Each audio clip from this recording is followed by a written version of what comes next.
साथियों नमस्कार। एक बार आप सभी का पुनः स्वागत है आपके इस चैनल देसी लल्लन टॉप यूट्यूब चैनल पर।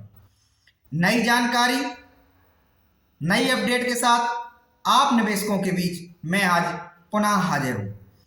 साथियों, एक शंखनाद हो चुका है पूरे हिंदुस्तान की ठगी के शिकार निवेशकों के द्वारा, ठगी के शिकार एजेंटों के द्वारा एक महाशंखनाद हो गया है।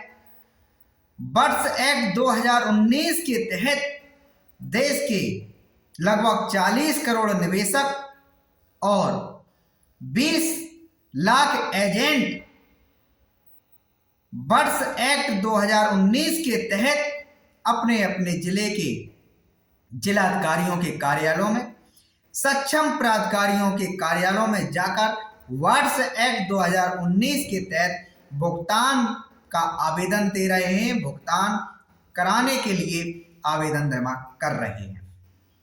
साथियों, जिन निवेशकों की बात हमारे देश की मीडिया कभी नहीं उठाना चाहती है, जिन निवेशकों की पीड़ा हमारे देश के नेता कभी नहीं उठाना चाहते हैं, उन निवेशकों की पीड़ा, उन एजेंटों की पीड़ा को ठगी पीड़ित परिवार के राष्ट्रीय संयोजक मदन लाल आजाद जी ने उठाया और ऐसा उठाया कि पूरे देश के निवेशकों को जगा के रख दिया। पूरे देश का निवेशक आज भुगतान का आवेदन जिलाधिकारियों के कार्यालयों में, अपर जिलाधिकारियों के कार्यालयों में, तहसीलों में जमा कर रहे हैं और सरकार से कह रहे हैं कि हमारा भुगतान 1 से 80 दिनों के अंदर करवा दीजिए, क्योंकि हमें ये कानून ने शक्ति प्रदान की है। हमारी पार्लियामेंट के द्वारा, हमें कानून के द्वारा हमें शक्ति प्रदान की गई है कि जो भी ठगी के शिकार निवेशक होंगे उनकी राज्य सरकारों की जिम्मेदारी होगी कि राज्य सरकार उनका 1 से 80 दिनों के अंदर भुगतान करे। तो साथियों, बड़ी सहजता के साथ कहना है कि जिन निवेशकों की आवाज को कोई नहीं उठाता था, आज वह निवेशक महाक्रांति की, महाशंखनाद की शुरुआत कर चुका है। इसी के सिलसिले में आज बताना है कि जो ठगी पीड़ित परिवार के राष्ट्रीय संयोजक मदन लाल आजाद हैं, उन्होंने कहा है कि 14 मार्च को अपने अपने जनपदों में अपने अपने जिलाधिकारियों को जाकर एक ज्ञापन देना है। उस ज्ञापन के तहत उनको कहना है कि ठगी पीड़ित निवेशकों की जितनी भी आवेदन आपके समक्ष आई है उन कंपनियों को नोटिस दीजिए, उनके प्रॉपर्टीज को जब्त कीजिए, कुर्क कीजिए, नीलाम कीजिए और निवेशकों का भुगतान करना प्रारंभ कीजिए। इस महाशंखनाद में साथियों, आप समस्त लोगों से उन्होंने अपील किया है कि पूरी ताकत के साथ एक दूसरे का हाथ थामकर भुगतान की प्राप्ति के लिए अपने अपने जिलाधिकारियों के कार्यालयों में जाकर ज्ञापन दें, सीधा सीधा उन्हें अवगत कराएं।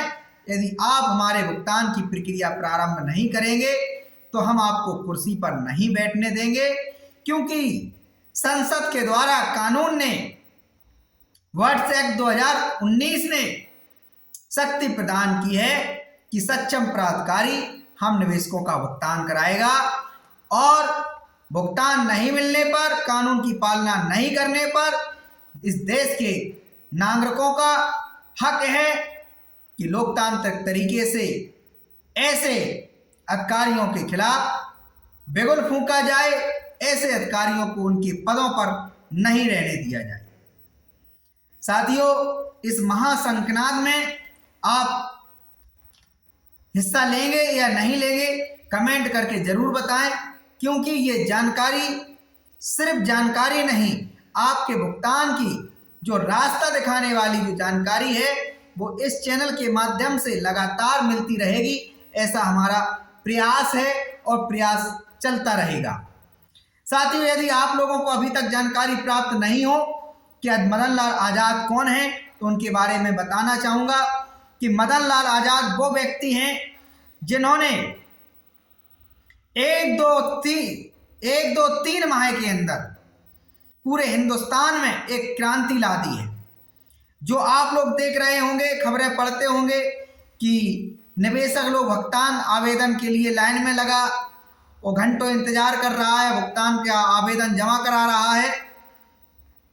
तो वो जो जागरूकता लाई है वो मदन लाल आजाद जी की ही देन है। कोई नेता की देन नहीं है, कोई व्यक्ति की देन नहीं है। आप लोग सब बहुत सारे निवेशक कह रहे हैं कि चुनाव आ गए हैं इसलिए ये सरकार आवेदन करा रही है।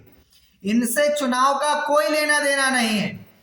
इसमें मदन लाल आजाद जी का योगदान है कि उन्होंने शहर शहर घूम घूम कर बताया कि वर्ष एक्ट 2019 कहता है कि सक्षम प्राधिकारी राज्य सरकार के ये भुगतान के आवेदन जमा कराएंगे और ठगी के शिकार इन निवेशकों का 1 से 80 दिनों के अंदर भुगतान दिलाएंगे। पहले ठगी पीड़ित परिवार के जो राष्ट्रीय संयोजक है वो एजेंटों के बीच गए, एजेंटों को जगाया, एजेंटों ने वो बात निवेशकों को बताई। इसके बाद जब निवेशक और एजेंटों ने कुछ निवेशकों ने किसी जनपद में जाकर भुगतान के लिए सक्षम प्राधिकारी के पास जाकर आवेदन दिया और आवेदन नहीं लिया, सक्षम प्राधिकारी के द्वारा कहा गया कि नहीं, इस कानून के बारे में हमें कोई जानकारी नहीं है। तमाम डीएमओ ने तो जिलाधिकारियों ने तो ये भी कहा कि हम भुगतान कहाँ से देंगे, कहाँ से दिलाएंगे। तो मदन लाल आजाद जी ने अपने साथियों के साथ उस जनपद के जिलाधिकारी से मिलकर वर्ड्स एक्ट के बारे में जानकारी दी और ज्ञापन दिया और कहा कि यदि आप लोग भुगतान के आवेदन जमा नहीं कराएंगे तो हम आपके खिलाफ आंदोलन करेंगे, सरकार में शिकायत करेंगे, आप लोगों को कुर्सियों पर नहीं बैठने देंगे। इसके बाद जनपद जनपद जाकर जिलाधिकारियों को उन्होंने ज्ञापन सौंपे और इसके बाद भुगतान की आवेदन जमा कराने की प्रक्रिया शुरू हुई। हालांकि अभी भी पूरे हिंदुस्तान में वर्ड्स एक्ट के तहत आवेदन नहीं लिए जा रहे हैं। अभी भी यदि सबसे ज़्यादा भुगतान के लिए आवेदन जमा कराने की बात है तो उत्तर प्रदेश के अंदर लगभग 50 जनपदों में वर्ड्स एक्ट के तहत भुगतान के दावे लिए जाने स्वीकार कर लिए गए हैं वर्ड्स एक्ट 2019 के तहत। तो आप लोगों को हमने बताया कि मदन लाल आजाद जी कैसे हैं। चूंकि मैं कोई मीडिया का एंकर तो हूँ नहीं, कोई मीडिया चैनल्स से तो हूँ नहीं कि एडिट करके आपको बड़े विस्तारित तरीके से बढ़िया ट्यूनिंग्स के साथ बताऊं। मैं एक आप लोगों की तरह ही एक साधारण व्यक्ति हूं जो चाहता हूं कि सभी निवेशकों का भुगतान प्राप्त हो, सभी के साथ न्याय हो। जो सरकार बैठी हुई है वो सोई हुई है, वो अंधों की तरह बिहेवियर कर रही है कि बार बार शिकायत भेजने के बाद निवेशकों के लिए कोई राहत प्रदान नहीं की जाती है, कोई पैकेज नहीं दिया जाता है, कोई विशेष पैकेज जारी नहीं किया जाता है। यदि आप लोग एकत्रित हो गए तो आप यकीन मानिए ये सरकार भी घुटने के बल आ जाएगी, ये अधिकारी भी घुटने के बल आ जाएंगे जो कहते हैं वर्ड्स एक्ट 2019 के तहत हम भुगतान का आवेदन नहीं लेंगे और ले भी रहे हैं। तो अभी तक भुगतान के जो आवेदन है वो जमा करा के बंडल बना के गड्डी बना के रखते जा रहे हैं, उन पर कोई जांच प्रक्रिया आगे नहीं बढ़ा रहे हैं, कोई कंपनी को नोटिस जारी नहीं कर रहे हैं, कोई भुगतान के लिए उन्होंने प्रयास करना शुरू नहीं किया है। तो आप लोग एकत्रित हो जाइए और अपने अधिकार के लिए लड़िए, झगड़िए। हमारे द्वारा बनाई हुई सरकारें हैं और हम ही इनको बनाते हैं, हम ही इनको सरकार से, सत्ता से वापस बैठा देते हैं। हाल ही में देश के कानून मंत्री किरण रिजिजू को आपने सुना होगा, उन्होंने कहा है कि इस देश में कोई मालिक नहीं है, इस देश की असल मालिक जनता है। जनता जिसको चाहेगी उसको शासन करने देगी, जिसको नहीं चाहेगी उसको शासन नहीं करने देगी। उन्होंने कहा हम सब जनता के सेवक हैं। बिल्कुल किरण रिजिजू जी की बात बिल्कुल यथार्थ है। जनता ने अंग्रेजों को भगाया, जनता ने मुगलों से लड़ाई ली, जनता ने तमाम जो बुराइयां हैं उनके खिलाफ आवाज मुखर की। तो साथियों, आपकी संख्या करोड़ों में है, आप अपनी ताकत को पहचानिए, और आपको अभी तक जानकारी नहीं है तो आप जानकारी इस चैनल के माध्यम से कर लीजिए कि वर्ड्स एक्ट 2019 आपको गारंटी प्रदान करता है कि राज्य सरकार एक सक्षम पदाधिकारी प्रत्येक जनपद में नियुक्त करेगी, और उस सक्षम पदाधिकारी के पास जाकर निवेशक भुगतान के आवेदन जमा कराएंगे। उस प्राधिकारी की जिम्मेदारी होगी, सक्षम प्राधिकारी की जिम्मेदारी होगी कि वो 1 से 80 दिनों के अंदर आपका भुगतान दिलाए।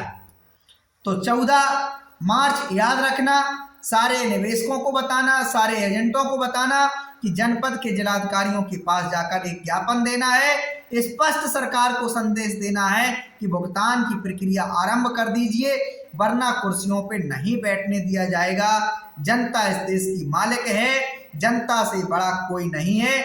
जनता के भुगतान दिलाने के लिए जो भी कदम सरकार को उठाने पड़े उठाए, चाहे कोई राहत पैकेज बनाना पड़े, चाहे कोई विशेष पैकेज देना पड़े, चाहे मुख्यमंत्री राहत कोष से भुगतान करने पड़े, चाहे प्रधानमंत्री राहत कोष से भुगतान करना पड़े, चाहे बजट निर्धारित करना पड़े, चाहे कंपनियों की संपत्ति कुर्क करना पड़े, नीलाम करना पड़े, चाहे कोई व्यवस्था सरकार करे, चूंकि सरकार ने लाइसेंस दिए हैं, सरकार की गारंटी है भुगतान दिलाना। हमारा कहना यह है, जब सरकार उज्ज्वला के बहाने दावा करती है कि महिलाएं की जो आंखें जल्दी खराब हो जाती थी, इसलिए हमने उज्ज्वला को बांटा। उज्ज्वला के तहत गरीब महिलाओं को हमने सिलेंडर दिया, गैस दिया, जिससे उनकी उम्र बढ़े, आयु बढ़े, और उनकी जो आंखों की रोशनी है वो जल्दी गायब चूल्हे पे हो जाती है, वो गायब नहीं हो। यानी देश कल्याण की, जन कल्याण की, लोक कल्याण की बातें सरकार के द्वारा की गई। जनधन खाते खुलाए गए, सरकार के द्वारा कहा गया कि ये खाते इसलिए खुलवाए जा रहे हैं हर गरीब आदमी की पहुंच बैंक तक हो जाए, लोग बैंक का लाभ ले सकें, और जिससे पारदर्शिता आए, भ्रष्टाचार कम हो, लोग ऑनलाइन तरीके से बैंकों के माध्यम से लेन देन की प्रक्रिया को बढ़ाएं। इसी प्रकार से नोटबंदी किया गया, वहां भी लोक कल्याण की बातें की गई। किसान समृद्धि किसान सम्मान निधि योजना दी गई, वहां कहा गया किसानों को लिए जो कभी इमरजेंसी आ जाती है, कभी बीज के लिए पैसा नहीं बचते हैं, कभी ट्रैक्टर से बुआई जुताई का जो काम होता है उसके लिए सर किसान के पास कोई पैसा नहीं होता है, तो उसके बाद जो किसान सम्मान निधि होगी उससे किसानों को सहायता मिलेगी। स्कॉलरशिप में भी यही कहा जाता है, जो छात्रों को तमाम वजीफे बांटे जाते हैं उसमें भी यही कहा जाता है, विकलांगों को पेंशन दी जाती है, वृद्धा पेंशन दी जाती है, तमाम जो है रोजगार के माध्यम से तमाम बेरोजगारी भत्ते दिए जाते हैं। इन सभी में सरकार के द्वारा कहा जाता है ये हमारे द्वारा इसलिए दिए जा रहे हैं कि लोक कल्याण हो, जन कल्याण हो, लोग देश के विकास में अपना योगदान दें, गरीबी दूर हो, सबका बराबरी के साथ देश में बढ़ाने में योगदान हो। चाहे इसके अलावा आवास जो दिए जाते हैं, प्रधानमंत्री आवास, मुख्यमंत्री आवास, ये भी आवास इसलिए दिए जा रहा है कि लोग कच्चे मकानों में रहते हैं, आंधी तूफान में वो मकान गिर जाते हैं और गिरने के कारण उनके घरों में अकाल मृत्यु हो जाती है। प्रकृति की प्रकोप के कारण परेशान लोगों को मदद करने के लिए पक्के मकानों को सरकार दावा करती है उपलब्ध करा रही है। तो इस देश में 40 करोड़ जो ठगे गए निवेशक हैं, इनके ये खून पसीने की गाड़ी कमाई है। किसी के बेटे का शिक्षा रुक गया, किसी की बेटी की शादी रुक गई, किसी के बूढ़े माँ बाप का इलाज रुक गया, किसी को घर मकाने बनाने का सपना टूट गया। तो ये मेहनत की जो गाड़ी कमाई है वो सरकार वापस दे, इन कंपनियों के खिलाफ कार्रवाई करे। ये मदन लाल आजाद जी की मांग है, बिल्कुल जायज मांग है। हम सबकी भी यही मांग है कि हमें हमारे भुगतान को सरकार दे, चाहे बजट कोष से दे, चाहे राहत कोष से दे, चाहे मुख्यमंत्री कोष से दो, चाहे प्रधानमंत्री कोष से दे। हमें पैसा चाहिए, हमारा सुरक्षा का अधिकार हमें संविधान ने दिया है। संविधान के तहत हम अधिकार मांग रहे हैं। हमारे जीवन की गारंटी सरकार की है, सुरक्षा की गारंटी सरकार की है, और वो सुरक्षा सरकार के द्वारा नहीं दी जा रही। लोगों ने, तमाम ठग कंपनियों ने करोड़ों नागरिकों को ठग लिया है। क्या सारे सिस्टम में बैठे हुए अधिकारी, इनकी जिम्मेदारी नहीं है इन ठगों के खिलाफ कार्रवाई करे? तो जो 14 मार्च का आह्वान जो ठगी पीड़ित जमाकर्ता परिवार के राष्ट्रीय संयोजक हैं उनके द्वारा किया गया है, उसमें आप महाशंखनाद में, महाक्रांति में आप सहयोग कीजिए, ऐसी हम आपसे उम्मीद करते हैं, प्रार्थना करते हैं, विनती करते हैं। उन्होंने कहा है अपने YouTube चैनल के माध्यम से 14 मार्च को भुगतान महाक्रांति जो करेंगे बेईमानी उन्हें करेंगे दंडित। यानी उन्होंने कहा है कि दंडित करने का काम भी जनता के पास है। संविधान हमें इतनी ताकत देता है, यदि लोगों के पास जागरूकता हो तो ये ठग बेईमान लोग हमारी ठगी गई संपत्ति को 24 घंटों के अंदर वापस कर देंगे। तो जो जगाने का जो एक जिम्मेदारी निभा रहे हैं ठगी पीड़ित परिवार के राष्ट्रीय संयोजक, उनकी बात को हमने आप लोगों तक पहुंचाया। आप भी अन्य लोगों तक पहुंचाइए। और जो राष्ट्रीय मीडिया कहती है कि यहाँ वहाँ के मुद्दे पे, मतलब के वे फालतू के मुद्दे उठाने का जो काम करती है, उससे आप दूर होकर एक दूसरे का सहयोग करें। माउथ टू माउथ जन समुदाय को जागृत करें, निवेशकों को, एजेंटों को जागृत करें, और 14 मार्च के दिन पूरे हिंदुस्तान के कलेक्ट्रेट को जाकर ज्ञापन दें, कहें भैया हमारा भुगतान दीजिए, हमारा आपसे कोई बैर नहीं है, हमारे साथ जो ठगी की गई है उसमें हमें न्याय दे दीजिए। हमारे जीवन को जो तबाह करने का प्रयास इन सिस्टम में बैठे हुए अधिकारियों की वजह से किया गया है, उससे जो हमें क्षति हुई है उसमें हमारी क्षतिपूर्ति करा दीजिए। तो धन्यवाद। यही जागरूकता हमारे चैनल के माध्यम से लगातार जारी रहेगी। वो जितनी भी पहुंच हो, वो आज आप इस वीडियो को 10 लोगों तक पहुंचा दें, 20 लोगों तक पहुंचा दें या 50 लोगों तक पहुंचा दें, वो आपकी जिम्मेदारी है। हमने जारी इस वीडियो को कर दिया। उनकी जो बात थी ठगी पीड़ित परिवार के राष्ट्रीय संयोजक जी की, वो भी हमने रखी। वर्क एक्ट कानून के बारे में भी हमने बताया, और सेंट्रल रजिस्ट्रार सहकारिता मंत्रालय के बारे में भी आप लोगों को बताते रहते हैं। जो सोसाइटियों का मामला होता है वो सेंट्रल रजिस्ट्रार के तहत है। हालांकि वर्क एक्ट क्या, जो वर्तमान में राष्ट्रीय संयोजक मदन लाल आजाद के द्वारा जो दावा किया जा रहा है कि इससे बड़ा कानून, इससे बड़ी शक्ति कुछ नहीं है, इसमें 1 से 80 दिनों के अंदर सक्षम प्राधिकारियों को हमारा आपका भुगतान दिलाना पड़ेगा। वो कह रहे हैं आप लोग एक हो जाइए, एक मंच पर आ जाइए, जाग जाइए, सारे ठग लोग आपका भुगतान देंगे, क्योंकि आपको इस कानून ने शक्ति प्रदान की है।